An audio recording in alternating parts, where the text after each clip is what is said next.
Even though presidential candidates are no longer shaking hands and kissing babies, the race for the White House hasn't stopped.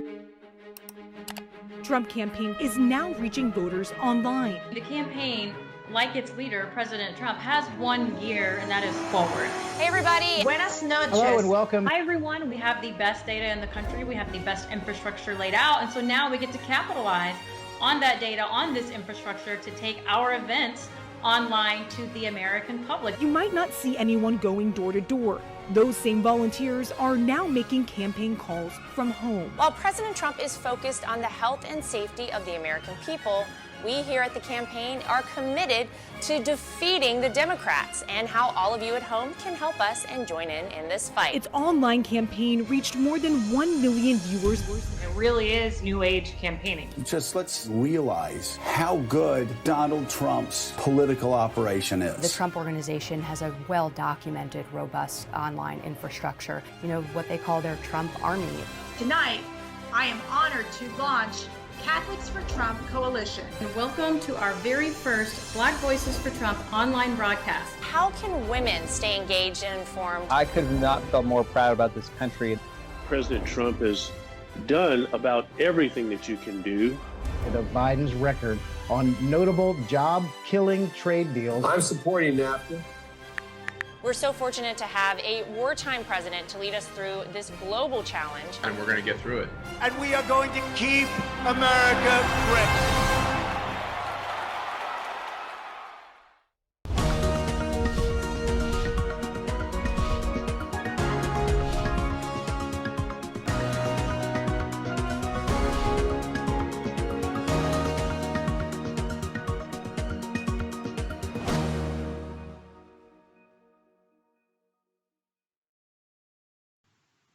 Good evening, everyone, and welcome to another great episode of Team Trump Online. I am Corey Lewandowski, the senior advisor to the president's re-election campaign, and it is such a pleasure to be here this evening.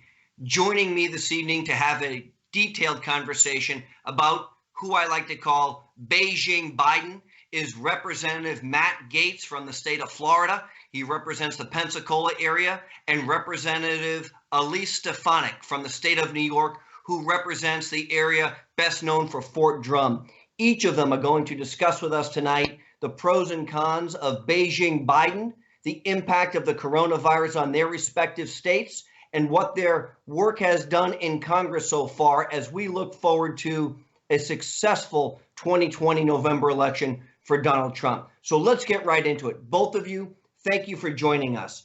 I'd like to begin, if we could, on the corona pandemic, which has encircled the globe. And if we can, Congresswoman, I'd like to start with you. We have seen the state of New York hit very hard, and specifically the city of New York and Suffolk County on Long Island. A significant impact, probably more so than in your area. Can you tell us what has been transpiring in your area of the state and the resources and support that you've been able to receive from this administration so far? Well, absolutely. So first, Corey, I want to thank all of our healthcare workers, our hospital workers, our first responders who have truly stepped up during this historic crisis. New Yorkers have been hit hard. We are the epicenter of the coronavirus. And while much of the focus is on New York City, this has impacted the state as a whole. The district I represent is rural. It's the 12 northernmost counties, but we have had a number of positive cases and our hospitals have been hit hard. And our county public health officials have really stepped up. And I'm truly proud of our ability to work together. And most importantly, this president and this administration has delivered significant results to New York. They have been there for New York when we have needed support from the federal government. All of the viewers probably are familiar with the Navy Comfort ship that sailed. You could see those amazing images with the Statue of Liberty. So our Department of Defense facilities and resources were sent. Also, the U.S. Army Corps of Engineers built a hospital at the Javits Center, which is in the middle of New York City. They turned that around in days, so that was a historic effort. In addition, the administration was able to provide additional ventilators as we were heading towards the apex. And most recently, yesterday, the president met with the governor of New York and committed to doubling New York's daily testing capabilities. So when we talk about delivering results, this president has done so for New York, but across the country. Well, thank you. And, Congressman, the state of Florida has also seen a spike in coronavirus cases. We have seen a state which has been much slower to close than what the city of New York wanted to do. And I think the reason for that is because of the government's desire down there to keep the state open and for business. We know how important the tourism business is in the state of Florida. Can you talk to us specifically about what has been transpiring in the state of Florida, the response that Governor DeSantis has had, and what is transpiring in your specific congressional district as it relates to the coronavirus? Yeah, thanks for having me, Corey. Matter of fact, I think the last couple of times I've seen you, we've actually been in the state of Florida, enjoying the sunshine and enjoying all that that beautiful place has to offer. I could say that Governor DeSantis is doing an excellent job. It was recently that Dr. Birx said that Florida had a model for America when it came to county by county, community by community contact tracing. I think with the president taking a very aggressive approach to try to not just flatten the curve, but smash this curve nationwide, providing resources, providing testing, coordinating assets for our governors and our mayors, we really can look ahead to brighter days. And that's what we're trying to plan for in the state of Florida. We don't think our country will work best if every governor is trying to shut down the governor next door. Our people want to work. They've been participating in one of the most prosperous and joyous economies that our nation has ever seen, certainly in our lifetime. And so in Florida, by having a little bit of a lighter touch on the draconian efforts, but then a more technologically focused approach to contact tracing, germ transmission, we think that we might be able to open up some of our more open air shopping areas or dining areas first, see how that goes, start with smaller crowds at some of our attractions, ensure that we have the right cleaning and antiviral technologies in play there. And then, the goal here from Elisa's district all the way at the top of America and upstate New York, all the way down to my beloved Florida, is to bring America back. You did so much work to elect this president and to create this spirit of revival in our country. And I really feel like our country is back on the balls of our toes and just ready to spring forward into even more prosperity than we had before. Well, thank you, Congressman Gates. And look, I know both of you have developed close personal relationships with the president, and I'm sure you've had the opportunity to speak to him about the impact of the coronavirus in your respective communities. And after we take a short break, we're going to come back and talk about that. So what we're going to do right now is we're going to take a quick commercial break. That's how we pay the bills here at the Trump TV world, and we'll be right back after that. President Trump cruises to victory with a record-breaking Republican turnout. Trump got more total votes than Obama got as an incumbent. Republican turnout operation in Texas is extraordinary. Complete domination. Receiving more primary votes than any sitting president. We're winning. We're winning all over. We had record turnout for an incumbent president. The Republican Party has never been unified like it is now. Turnout was also huge for Donald Trump. President Trump celebrating a record-breaking victory. It's not even a party, it's a movement. More than President Obama had by a wide margin. Let's realize how good Donald Trump's political operation is. To all Americans tonight, I'm with you, the American people. I am with you, I will fight for you, and I will win for you. And we are going to keep America great. Okay, and welcome back. This is Corey Lewandowski with Team Trump Online. I have the privilege of being joined today by Congressman Matt Gaetz of Florida and Congresswoman Elise Stefanik of New York. And we're talking about the coronavirus pandemic and the way that they have seen it impact their congressional district. Prior to the break, we talked about each of their personal relationships with Donald Trump. We know Congressman Gaetz from his fiery testimony in front of Congress and also his steadfast support of the president on Fox News and other media outlets. And Congresswoman Elise Stefanik really came to be a household name during the impeachment trial, where there was a period of time where there was a private meeting of members only, and I think a member of Congress asked her to leave because they didn't recognize her as a member of Congress because she's so young and energetic. They thought she was a staffer, and she has been someone who has been a steadfast supporter of this president, someone who was there on the front lines during that fake impeachment trial. So let's get right back to both of them. Congressman Gates, let me ask you, your governor in Florida, Ron DeSantis, is starting to open the beaches again. We're starting to see a resurgence of hopefully the economy coming back to Florida. Do you think that the weather in Florida is partially the reason why you haven't had as many cases as we have seen in New York as it relates to the pandemic? And do you agree with the governor's ability to open those state beaches back up so people can start to enjoy that sunlight again? I think our governor is making the right decision. We've had a number of conversations with Dr. Fauci and other experts in viral and infectious diseases, and they've said that there is some evidence that in warmer and more humid weather, you have a reduced rate of community transmission as a consequence maybe of someone grabbing a door handle or touching an elevator button. Now, of course, we have to remain diligent in washing our hands and using sanitizer and engaging in good hygiene, but it appears that the old adage may be true that sunlight may in fact be the best disinfectant. I was doing some reading back when the Spanish flu hit in 1917, and they actually used to wheel out some of the patients onto the beaches and into the sunlight and into the fields because they saw less transmission from patient to patient under those circumstances than when people were locked up and in more confined spaces. So we think that open air, sunlight, social distancing, good hygiene can be the right recipe to return to economic prosperity. And I have to say, Corey, before this pandemic hit, Florida had a 2.8% unemployment rate. That is full employment in the Sunshine State. The only people that were at risk of being out of jobs were the people that worked in the unemployment offices because President Trump had created such a roaring economy for us. Now that economy has been snuffed down to an ember, but if we give it a little oxygen, if we layer on tinder, with this phased-in reopening that the president has led us through, I think ultimately we'll have that economy roaring again. Well, I think you're right. And Congresswoman, tell us from your perspective, what is it you want to see both the federal government do, state governments do, in order to start to reopen businesses, not just in your district, but across the state of New York so people can get back to providing for their families? This is all about a regional approach. This should not be a one-size-fits-all, and I think the president has made the right decision to defer to the governors, to make decisions about what works for their state. So the state of Florida is in a very different situation than the state of New York. Even inside the state of New York, I've urged the governor, with the support of this administration, to take a regional approach. New York is a big state. Obviously, the epicenter is downstate on Long Island within New York City, but I'm hours and hundreds of miles north of that, and we are taking it very serious in my district, but we have not been hit as hard.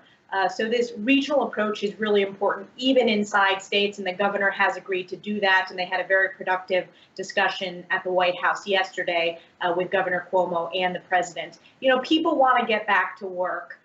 People often talk about the dignity of work, and I'm hearing that every single day from my constituents, from small business owners who are excited to get back to work as we move forward, but also take mitigating steps, making sure that we have hygienic practices, making sure that we have social distancing, adjusting from the norm, but also making sure that we're protecting public health while getting back to work. I think you can do both. It's a balancing act, but what I think the best decision this president has made is deferring to the governors about what works best for their state. Now, I do think this administration has been right to expand testing capabilities and to commit to supporting states and playing that important federal role of expanding our overall testing capabilities. Well, we're speaking now with Congressman Matt Gaetz of Florida, Congresswoman Elise Stefanik from New York. We've been talking the coronavirus. We're going to take another quick commercial break. On the other side, I'd like to get both of your takes on Beijing Biden, the support that he has bestowed on the people of China for the last 50 years while he's been in elective office, and how we juxtapose that with what this president's been able to do, which is to start to decouple the U.S. economy from people who have never had our best interests in mind. So right on the other side of this break, we'll come back and we'll start talking about China and the Biden campaign and what they've been up to. Thank you very much. We'll be right back. In times of struggle, we see the true greatness of the American character. Americans from all walks of life are rallying together to defeat the unseen enemy. The president is talking about hope for people. The president's been working nonstop. The president has demonstrated excellent, bold leadership. He said everything that I could have hoped for. He is being the kind of leader that people need. I can tell you the actions he has taken, his team has been on it. He did what a president's supposed to do. There's spirit in our country like never before. They're doing things that have never been done before. This is record time for the development of a vaccine. The one that really deserves the credit are the American people. We're going to get through this and come out stronger than ever before. Our message is to all Americans, we love them, we're with them, and we will not let them down.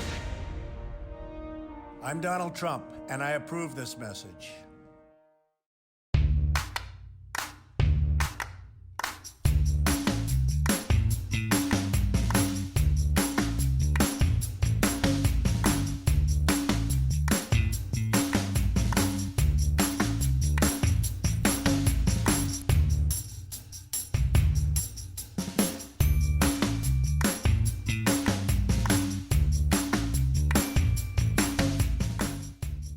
Okay, and welcome back. I'm Corey Lewandowski, and welcome back to Team Trump Online. We are joined by our special guest today, Congresswoman Elise Stefanik of New York and Congressman Matt Gaetz of Florida. We've been talking so far about the coronavirus pandemic and how it's impacted both of their individual congressional districts and also the states of New York and Florida.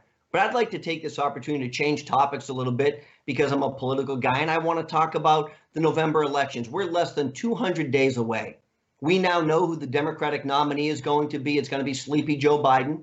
We know that one of the major discussions in the upcoming November election is going to be how the president handled his response to the coronavirus. But I think it's also important that we discuss those steps that the media said the president failed on. And Congresswoman, I'd like to start with you. You recall when the president started to ban flights from China.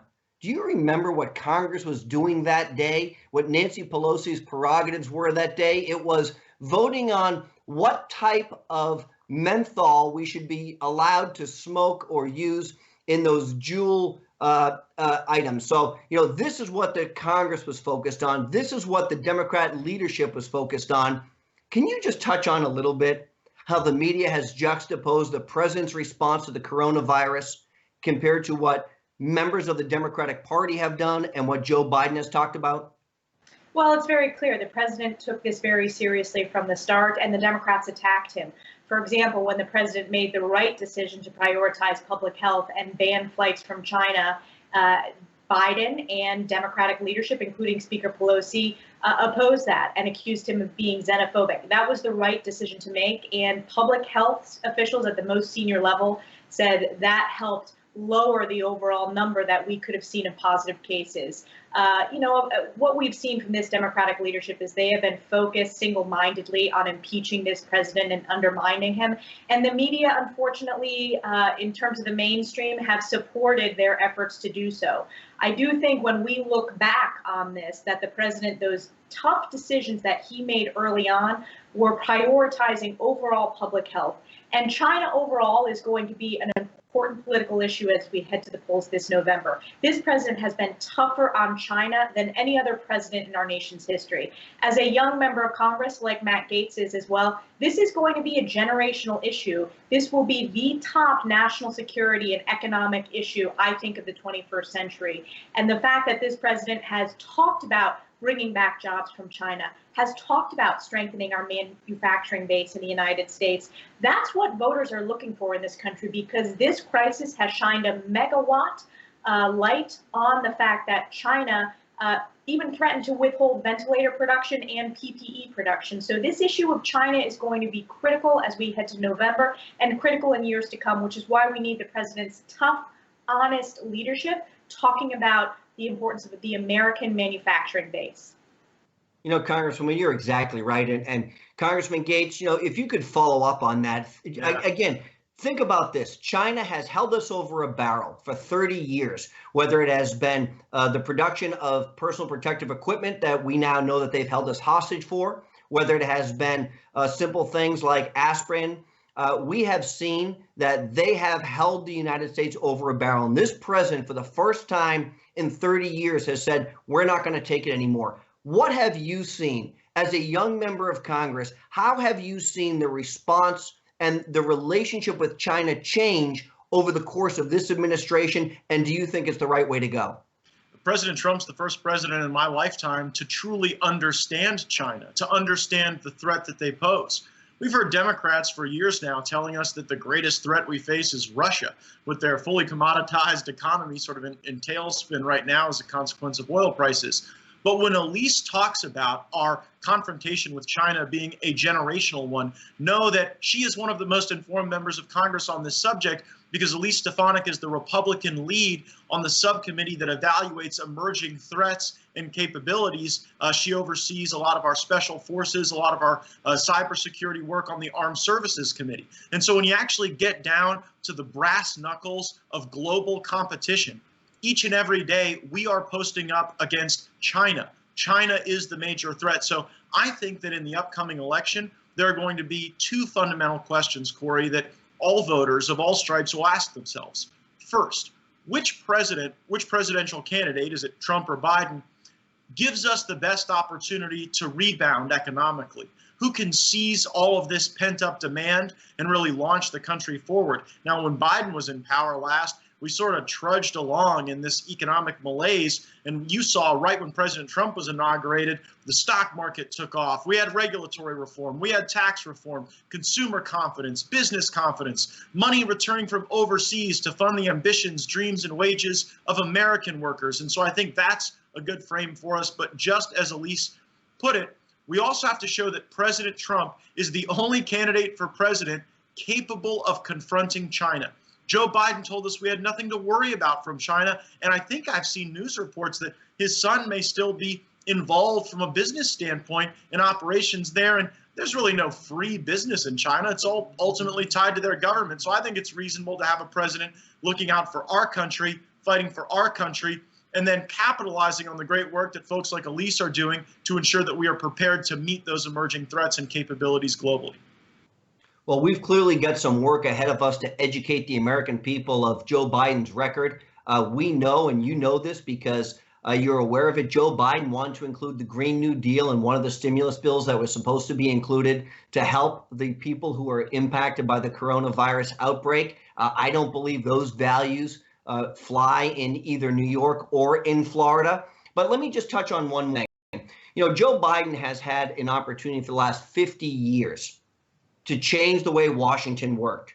And both you, Congresswoman, and you, Congressman, came to Washington with the same kind of mantra as Donald Trump, which is, we want to go and change the way things work. And as you look forward over the course of the next 5 months for the November election, Congresswoman, I'll start with you. Do you think your constituents are ready to continue the path of change in Washington, or do they want to go back to the way it was under the previous administration, which is politics as usual? They do not want to go back to where we were under the Obama-Biden administration. They do not want to go back to the status quo. People want results. You know, when I first ran for Congress, I ran on this concept of new ideas and a new generation of leadership, really changing the status quo of why people are so frustrated with Washington as usual.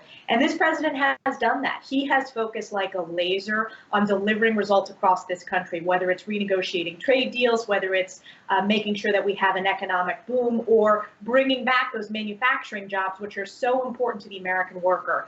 That's what I think the key choice is, as well as this overall, who's going to be tough on China and who's going to hold China accountable.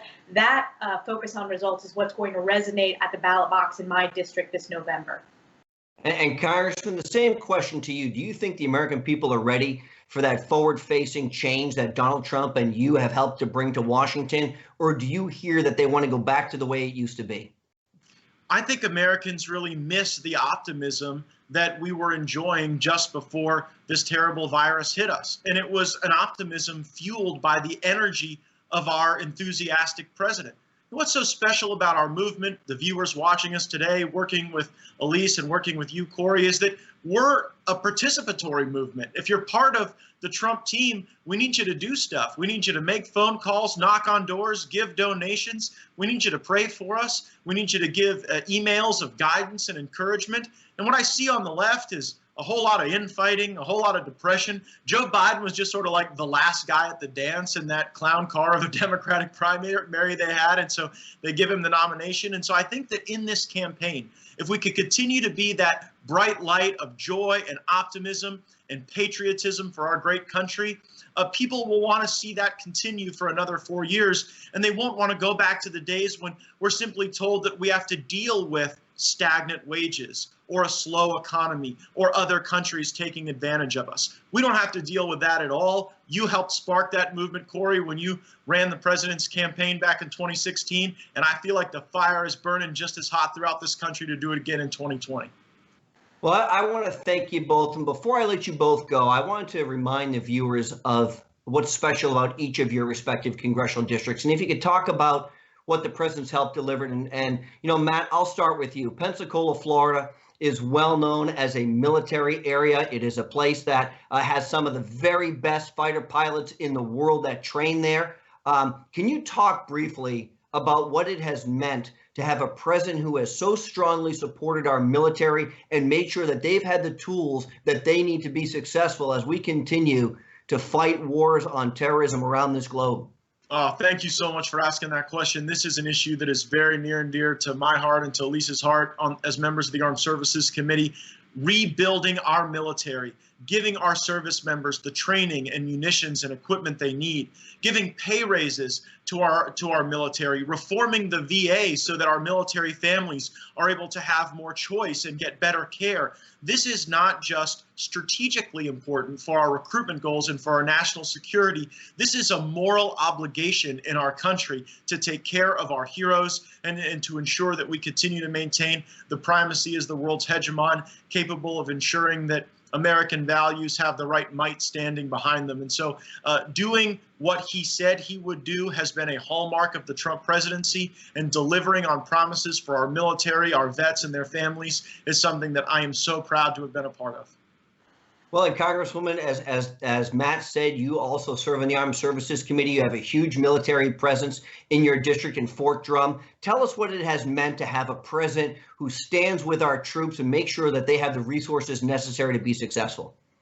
It has been so important. And as Matt mentioned, the fact that this president has kept his promise to rebuild our nation's military, people feel that day to day in my district. I had the honor of hosting President Trump to sign the National Defense Authorization Act at Fort Drum. I worked for 8 months to get him there, and it was a huge success. This is about rebuilding our confidence in our nation's military. And as we face the choice this November, let's remember that the Obama-Biden administration hollowed out our nation's military. Those across-the-board defense cuts devastated our military readiness. We had more soldiers, sailors, airmen dying from accidents than we did those that were deployed. That means that this president has delivered when it comes to reinvesting in our troops.